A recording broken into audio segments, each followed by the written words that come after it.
বন্ধু বান্ধৱীসকল ব্লিচ মানে আমি বুজো কেমিকেল ব্লিচ। কেমিকেল ব্লিচ আমাৰ স্কিনত বিহন ক্ষতি কৰে। একচুৱেলি ব্লিচৰ কথা শুনিলে আমাৰ মনত পৰে মাৰ্কেটৰ এমেবল কেমিকেল ক্ষতিকাৰক ব্লিচৰ কথা। বা ব্লিচ পাৰ্লাৰত গৈও কৰিব পাৰে, নিজে কিনি আনিও কৰিব পাৰে। বাট ব্লিচৰ ৰিজাল্ট কেতিয়াও ভাল নহয়। ব্লিচ কৰি অলপ সময়ৰ কাৰণে উজ্জ্বল ভাৱ পায়, কিন্তু পৰৱৰ্তী সময়ত স্কিনত বহুত ছাইড এফেক্ট দেখা যায়, যেনে স্কিন পাতল হৈ যোৱা, বলৰেখা, স্কিন পৰি যোৱা, পিম্পলছ, পিগমেণ্টেশ্যন এনেবোৰ সমস্যা দেখা যায়। আজি মই শ্বেয়াৰ কৰিম ঘৰুৱা উপায়েৰে তৈয়াৰী ব্লিচ।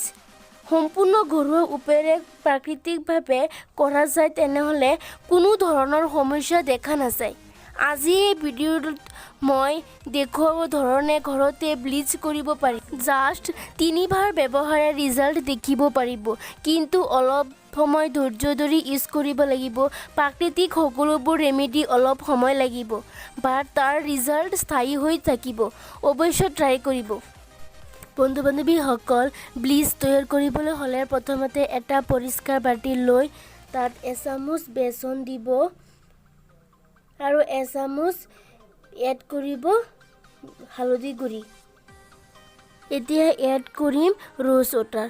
ৰ'জ ৱাটাৰ অলপ সৰহকৈ লৈছোঁ, যাতে গোটেই উপাদানখিনি মিক্স হোৱাত সহায় কৰে। আৰু ইয়াত এড কৰিম দৈ। এতিয়া গোটেইখিনি উপাদান মিক্স কৰি দিম। এটা কথা মনত ৰাখিব, যিসকলৰ নেমু ফেচত শ্বুট নকৰে নিদিয়ে ভাল, আৰু যিসকলৰ ফেচত নেমু শ্বুট কৰে তেওঁলোকে দি ল'ব পাৰে। মই ইয়াত মোৰ স্কিনত শ্বুট নকৰাৰ বাবে মই দিয়া নাই। এতিয়া গোটেইখিনি উপাদান মিক্স হৈ গ'ল। এতিয়া মই মোৰ হাতত এপ্লাই কৰি দেখুৱাম। ছেম আপোনালোকে আপোনাৰ ফেচত এনেদৰে এপ্লাই কৰিব। আপুনি ব্ৰাছ বা ফিংগাৰৰ সহায়ত এপ্লাই কৰিব পাৰিব। মই ফিংগাৰৰ সহায়ত এপ্লাই কৰিছোঁ। ছেম এনেদৰে ফেচত এপ্লাই কৰিব আৰু ৰিজাল্ট পাবই। এনেদৰে লাহে লাহে মাছাজ কৰিব। মাছাজ কৰাৰ পিছত 10 মিনিট ৰাখি ঠাণ্ডা পানীৰে ৱাছ কৰি দিব। পাৰ্লাৰৰ ব্লিচ বন্ধ কৰক আৰু ঘৰতে তৈয়াৰী ব্লিচ ট্ৰাই কৰক। বন্ধু বান্ধৱীসকল, এই ব্লিচ ব্যৱহাৰে স্কিন ব্ৰাইটনেছ হৈ পৰিব আৰু স্কিনৰ যিটো টেক্সচাৰ সেইটো ভাল হৈ যাব।